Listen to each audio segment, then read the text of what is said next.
सूर्य भगवान को जल क्यों चढ़ाना चाहिए? इसलिए चढ़ाना चाहिए क्योंकि जब आप अपने घर पे लाइट जलाते हैं, बिजली जलाते हैं, तो आपके घर ना बिल आता है। आप महीने में 1000 रुपये, 500 रुपये, 2000 रुपये, 10,000 रुपये आप बिजली का बिल देते हैं। हाँ, आप बिजली का बिल देते हैं। बिजली जली प्रकाश घर में हुआ तो उसका आपको पैसा देना पड़ता है, पर सूर्य भगवान अनादि काल से आपको प्रकाशित कर रहे हैं, आपके घर को प्रकाशित कर रहे हैं। क्या आज तक आपने सूर्य भगवान को कुछ दिया कि चलो बिजली का तो हमें बिल देना पड़ता है? क्या सूर्य भगवान को भी आपने कुछ दिया? अरे धन नहीं दे सकते तो कम से कम एक लोटा जल चढ़ाकर उनका धन्यवाद तो दे ही सकते हैं कि हे सूर्य भगवान, आपका बहुत बहुत धन्यवाद कि आपने हमें प्रकाश दिया और इसके बदले हमसे कुछ नहीं लिया, हम कम से कम धन्यवाद तो दे दें। हाँ, यही है कृतज्ञता, पर लोग कृतघ्नी हो गए हैं, अब हम क्या कहें। हाँ, इसलिए कृतज्ञता, हम सब ईश्वर के कृतज्ञ हैं। हाँ, उसका शुक्रिया अदा हमें करना चाहिए, धन्यवाद देना चाहिए। हे सूर्य भगवान, आपका बहुत बहुत धन्यवाद। हाँ, ये आंख दिया है मेरे कृष्ण ने, मेरे नारायण ने, क्या इसका तुमने धन्यवाद दिया? सुंदर से कान दिए हैं, क्या इसका धन्यवाद दिया? सुंदर सी वाणी दी है, क्या इसका धन्यवाद दिया? हाँ, हम लोग केवल शिकायत करते रह जाते हैं, तुमने ये नहीं दिया, तुमने ये नहीं दिया, तुमने ये नहीं दिया, शिकायत करते हैं, उसका धन्यवाद कभी नहीं देते। हम आपसे निवेदन करते हैं कि ईश्वर से शिकायत नहीं, धन्यवाद करना सीखो। लोग कहते हैं भगवान कहाँ है, भगवान कहाँ है तो दिखाओ। अरे ये सब फिजूल की बातें हैं, व्यर्थ की बातें हैं। हाँ, कुछ चीजें दिखाने की नहीं होती। हाँ, आप किसी अंगूठा छाप को काखा गाघा दिखाओ, कहो कि देखो ये का है, ये का, ये खा, ये गा, ये घा, तो अंगूठा छाप जिसने कभी काखा गाघा पढ़ा नहीं, देखा नहीं, तो उसके सामने काखा गाघा है तो भी क्या वो काखा गाघा को पहचान सकता है? एक अंगूठे छाप आदमी से जो कभी पढ़ा नहीं, उससे आप कहो कि का खा गा घा ये 4 अक्षर लिखे हैं, अब बताओ इसमें गा कौन है? गा कहाँ है? का खा गा घा, इन चारों में गा कौन है? तो क्या अंगूठा छाप गा को पहचानेगा? हाँ या ना? नहीं पहचानेगा। उससे पूछा जाए क्यों भाई का कहाँ है, इन चारों में से का कौन है, तो क्या वो का को पहचान सकता है? नहीं, क्योंकि उसने कभी काखा गाघा देखा नहीं, पढ़ा नहीं, समझा नहीं। वो क्या जाने का, वो क्या जाने खा। वही हम आपको समझा रहे हैं कि जिसने भक्ति का काखा गाघा पढ़ा ही नहीं, वो भला भगवान के बारे में क्या जान सकता है? जो लोग कहते हैं कि भगवान कहाँ है तो हमें दिखाओ, इसका अर्थ यह है कि इन्होंने अभी तक उस शक्ति का अनुभव नहीं किया, उस परमात्मा का अनुभव नहीं किया। हाँ, यदि आप भगवान से प्रेम करेंगे तो आप अनुभव कर पाएंगे, और जब अनुभव हो जाएगा तो ये प्रश्न सदा सदा के लिए मिट जाएगा कि ईश्वर है या नहीं। एक बार स्वामी विवेकानंद जी, ना भूले। रविंद्रनाथ टैगोर जी का नाम सुना होगा आपने। रविंद्रनाथ टैगोर जी के पिता के पास, उनका नाम अभी हमें विस्मरण है, स्वामी विवेकानंद जी उनके पिता के पास गए थे और कहा था, गए कब थे? बोले स्वामी विवेकानंद जी को पता चला कि टैगोर जी बहुत बड़े विद्वान हैं और वो ईश्वर के बड़े नजदीक हैं। तो स्वामी विवेकानंद जी उस समय युवा बच्चे थे, लगभग उनकी 18 वर्ष की उम्र रही होगी। स्वामी विवेकानंद जी रविंद्रनाथ टैगोर के पिताजी, जो कि काफी विद्वान, चर्चित विद्वान थे, जब स्वामी विवेकानंद जी दौड़े दौड़े उनके पास गए, और आप आश्चर्य करेंगे, स्वामी विवेकानंद जी को जब पता चला कि फला व्यक्ति भगवान के बड़ा करीब है, तो स्वामी जी को ये बात जब सुनाई पड़ी तो उसी क्षण उसी हाल में दौड़ पड़े।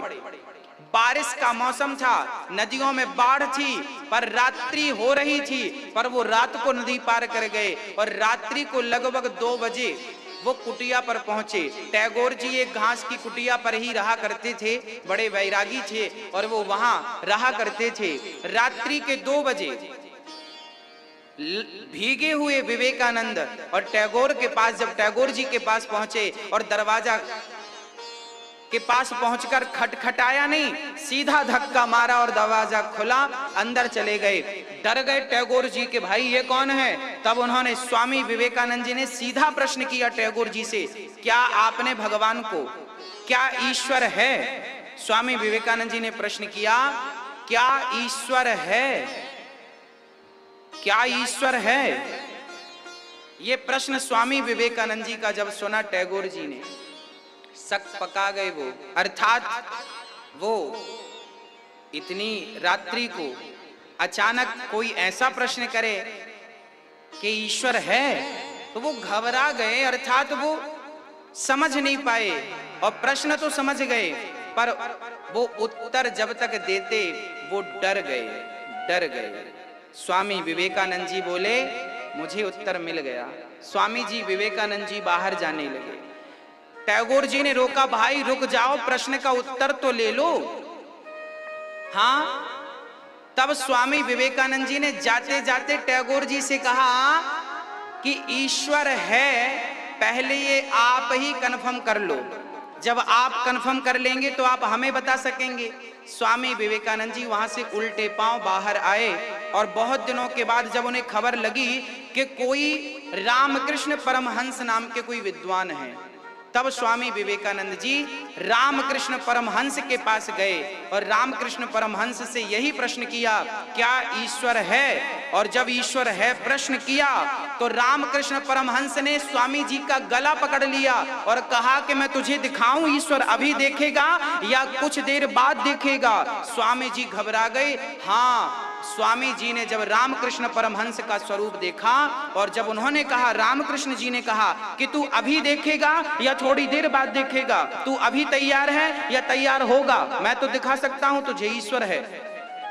स्वामी विवेकानंद जी मूर्छित हो गए, और जब होश आया तो फिर कोई और ही विवेकानंद जागा। पुराना विवेकानंद समाप्त हो गया और एक नया विवेकानंद जागा। कौन सा विवेकानंद? जो गुरु कृपा का अब प्रसाद प्राप्त कर चुका था, जो ईश्वर का अनुभव। अगर आपके घर में पैसा बहुत आता है लेकिन टिकता नहीं, तो रुकिए, क्योंकि गुरुजी और उनकी टीम ने मिलकर एक ऐसी बुक तैयार की है जो घर की हर परेशानी का हल बताती है, जैसे लगातार बीमारी रहना, पैसों की तंगी, भूत प्रेत बाधा और पूरे घर का वास्तु दोष, और ऐसी गलती जो घर की सुख शांति रोककर घर को बर्बाद कर देती है। इस बुक को लाखों लोगों ने अपनाया है और अपने घर का माहौल और किस्मत दोनों बदली है। भगवान की कृपा से 55% डिस्काउंट के साथ 329 रुपए की यह बुक आज सिर्फ 149 रुपए की है। तो इसे खरीदने के लिए देर ना करें, क्योंकि ऐसा मौका आपके सामने दोबारा नहीं आएगा। अगर आपने इसे एक बार पढ़ लिया और इसमें बताए गए आसान उपाय घर में लागू कर दिए, तो आपके घर का भाग्य पूरी तरह से बदल जाएगा। तो देर क्यों, आज ही क्लिक करें और ऑर्डर करें अपने घर की सुख शांति और खुशहाली के लिए। लाइक, शेयर, सब्सक्राइब करें और कमेंट्स में राधे राधे लिखना ना भूलें। अब गुरु कृपा से कर चुका था, अब वो विवेकानंद जागा, और उस विवेकानंद के अंदर का वो सारा अज्ञान, वो सारी जिज्ञासाएं समाप्त हो गई, और जो डाउट था कि ईश्वर है या नहीं, इसलिए गीता में भगवान कृष्ण ने कहा है कि संशयात्मा विनश्यति। पहले आप ये डिसाइड कर लो कि परमात्मा है या नहीं है। यदि आपको लगा भगवान है नहीं है ना, आप किसी की बात मानो मत, मेरी मत मानो, किसी की मत मानो, आप स्वयं प्रैक्टिकल करके देखो। जब तक आपको ईश्वर का साक्षात्कार ना हो जाए। देखिए होता क्या है कि ईश्वर से मिलना अलग है और साक्षात्कार जो अनुभव है, मैं अनुभव की बात कर रहा हूं। जब ईश्वर का अनुभव आपको हो जाएगा, जब आप उसका अनुभव कर लेंगे परमात्मा का, तो फिर जो आपका डाउट है, संदेह है, वो सदा के लिए मिट जाएगा। और मैं आपको अनुभव करा सकता हूं, बाकी मिलने के लिए तो आपको आना पड़ेगा। अब ये अनुभव और मिलना, ये क्या बातें हैं, मैं ये भी स्पष्ट कर देता हूं। क्या होता है, कुछ दिन पहले एक मैया ने हमारे पास हमसे मिलकर कहा, एक मैया मेरे पास आई और मैया जी ने कहा, बेटा मैं आपके द्वारा कही हुई कथाएं टीवी पे बार बार सुनती हूँ, रोज सुनती हूँ। मैंने टीवी पे आपको देखा है, मैंने टीवी पे आपको सुना है, पर साक्षात आज देख रही हूँ। टीवी पर तो मैंने बार बार देखा, पर साक्षात आज देख रही हूं। ऐसे ही जब भगवान का अनुभव आप कर लेंगे तो जैसे टीवी पे आप हमें देख रहे हैं, हाँ, हमसे मिलना, सामने मिलना और टीवी पे मिलना दोनों बातें अलग अलग हैं। ऐसे ही ईश्वर का अनुभव कैसा है? बोले टीवी पे जैसे देखना है, और ईश्वर का साक्षात्कार कैसा है? बोले ईश्वर से मिलने जैसा है, जैसे आप हमसे मिल रहे हैं, आपसे हम और हमसे आप मिल रहे हैं। तो ईश्वर का पहले क्या होगा? पहले आपको टीवी पे देखना पड़ेगा। जब आप सुनेंगे, समझेंगे, आपको अच्छा लगेगा, तो फिर मिलने की जिज्ञासा बढ़ेगी। यदि आप सुनेंगे नहीं, देखेंगे नहीं, तो फिर मिलने की जिज्ञासा कैसे होगी? तो जिज्ञासा तब होगी जब आप मिलेंगे, देखेंगे। उसके लिए क्या करना पड़ेगा? आपको अनुभव करना पड़ेगा। ईश्वर का अनुभव कैसे करेंगे? बोले आप सत्संग करेंगे, गुरु शरण में रहेंगे। जब गुरु शरण में रहेंगे, सत्संग करेंगे, तो ईश्वर का अनुभव आप कर पाएंगे। और जब अनुभव आपको हो जाएगा, तो फिर आपके भीतर जो प्रश्न है कि ईश्वर है या नहीं, विश्वास करूं कि ना करूं, ये जो संशय की दृष्टि है, ये समाप्त हो जाएगी। इसलिए मेरा आपसे निवेदन है कि सबसे पहले अपना संदेह मिटाइए। ईश्वर है या नहीं, पहले ये निर्णय करिए। इसके बाद जब आप निर्णय करके आगे बढ़ेंगे तो अपने लक्ष्य में पहुंचने में फिर देर नहीं लगेगी। उसके लिए आपको अनुभव की आवश्यकता है। और ईश्वर का अनुभव कैसे होगा? उसका नाम जपिए, नारायण नारायण, उनकी लीलाओं का रसपान करिए, भगवान से प्रेम बढ़ाइए। जैसे अपने बच्चों से आपने प्रेम कर रखा है, अपनों से प्रेम कर रखा है, ऐसा प्रेम जब आपका निरंतर बढ़ेगा तो फिर अनुभव हो जाएगा। और जब अनुभव हो जाएगा, देखिए दो चीजें होती हैं, लाइक, शेयर, सब्सक्राइब करें और एक कमेंट्स में होती राधे है राधे लिखना ना भूलें। एक होती है पहचान, जान पहचान। हम लोग कहते हैं कि आपसे जान पहचान है या नहीं। तो जानना और मानना, ये दो चीजें हैं। एक होता है जानना, एक होता है मानना। तो अब मैं आपसे एक प्रश्न करना चाह रहा हूं, आप पहले जानते हैं या मानते हैं? पहले क्या करते हैं? पहले किसी को जाना जाता है या पहले माना जाता है? हाँ, क्या किया जाता है पहले? क्या होता है पहले? पहले जानना होता है या मानना होता है?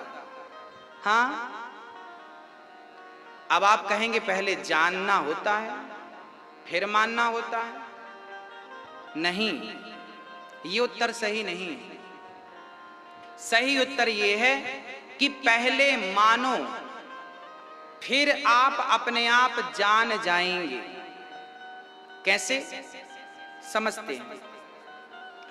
आपने पहले कथा टीवी पर सुनी, पहले आप कथा टीवी पर सुने, कथा सुनते सुनते आपको अच्छी लगी, हाँ, आप मानने लग गए, हाँ हाँ ये अच्छी कथा है, हम बार बार सुनेंगे। आप मानने लग गए, और जब मानने लग जाएंगे तो फिर आप आके कभी मिलेंगे।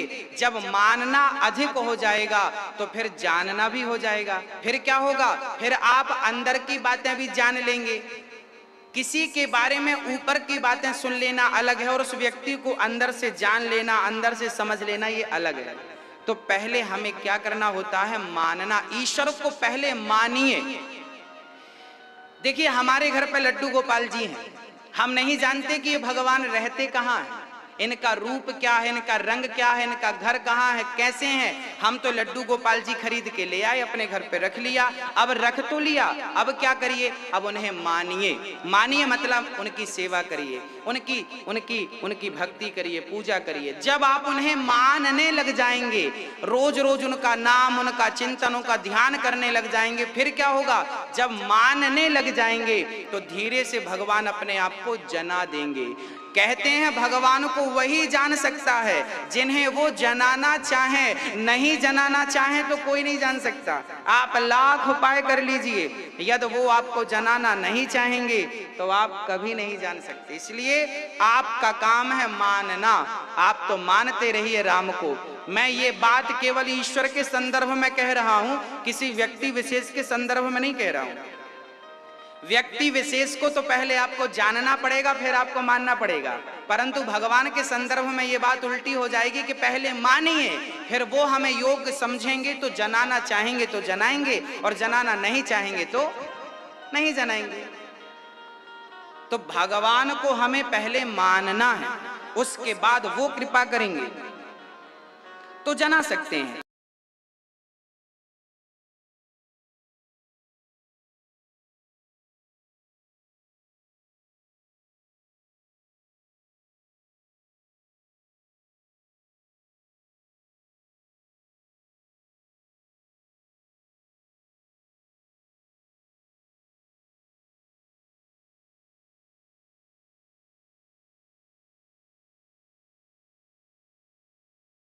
लाइक शेयर सब्सक्राइब करें और कमेंट्स में राधे राधे लिखना ना भूलें।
लाइक शेयर सब्सक्राइब करें और कमेंट्स में राधे राधे लिखना ना भूलें।